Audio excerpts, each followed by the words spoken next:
Hi నమస్తే, నేను మీ Nandini. Welcome back to Nandini Ramesh world. ఈరోజు మన ఛానల్లో కునాఫా డో లేకుండా చాలా ఈజీగా తయారయ్యే super tasty crispy semiya kunafa cups ఎలా ప్రిపేర్ చేసుకోవాలో చూద్దాం. కునాఫా అంటే హోటల్స్లో దొరికే ఫేమస్ అరబిక్ డిజర్ట్.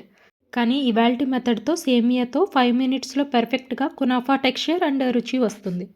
వీడియోని స్కిప్ చేయకుండా ఎండ్ వరకు చూడండి. ఇంకెవరైనా సబ్స్క్రైబ్ చేయకపోతే సబ్స్క్రైబ్ చేయండి, లైక్ చేయండి, షేర్ చేయండి. ఫస్ట్ నేను ఒక బౌల్లోకి 1/2 లీటర్ పాలు తీసుకున్నాను. ఇందులో 3 స్పూన్స్ కార్న్ఫ్లోర్ వేసుకోవాలి. ఇందులోకి 1/2 కప్ షుగర్ పౌడర్ తీసుకున్నాను. ఇందులో ఒక 2 స్పూన్స్ పక్కన పెట్టుకోండి. 1 స్పూన్ ఇలాచీ పౌడర్ కూడా యాడ్ చేసుకొని ఉండలు లేకుండా ఇదంతా బాగా మిక్స్ చేసుకొని పక్కన పెట్టుకోండి. ఇప్పుడు స్టవ్ వెలిగించి ప్యాన్ పెట్టుకొని ఇందులో 1 స్పూన్ బటర్ వేసుకోండి.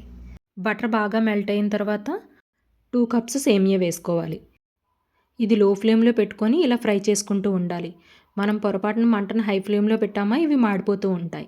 ఇవి మనకి గోల్డెన్ బ్రౌన్ కలర్ వచ్చేంత వరకు ఇలా ఫ్రై చేసుకుంటూ ఉండాలి. కాసేపటికి మనకి ఇవి ఇలా క్రిస్పీగా అవుతాయి. ఇప్పుడు ఇవి తీసి పక్కన పెట్టేసుకొని ఇదే ప్యాన్లో మనం కలిపి పెట్టుకున్న మిల్క్ యాడ్ చేసేసుకోవాలి. ఒక 5 మినిట్స్ ఇది ఉండలు లేకుండా ఇలా కలుపుకుంటూ ఉంటే మనకి కాసేపటికి ఇది ఇలా చిక్కబడుతుంది. చూడండి, మనకి థిక్ కన్సిస్టెన్సీ వచ్చింది కదా. ఇప్పుడు దీన్ని పక్కన పెట్టేసుకొని వేరొక బౌల్ పెట్టుకొని ఇందులో 1/2 గ్లాస్ వాటర్ వేసుకోవాలి. మనం పక్కన పెట్టుకున్న మిగిలిన షుగర్ పౌడర్ ఇందులో యాడ్ చేసేసుకోవాలి. ఇదంతా ఒకసారి బాగా మిక్స్ చేసుకొని ఇలా మరిగాక గ్యాస్ ఆఫ్ చేసుకొని పక్కన పెట్టేసుకోవాలి.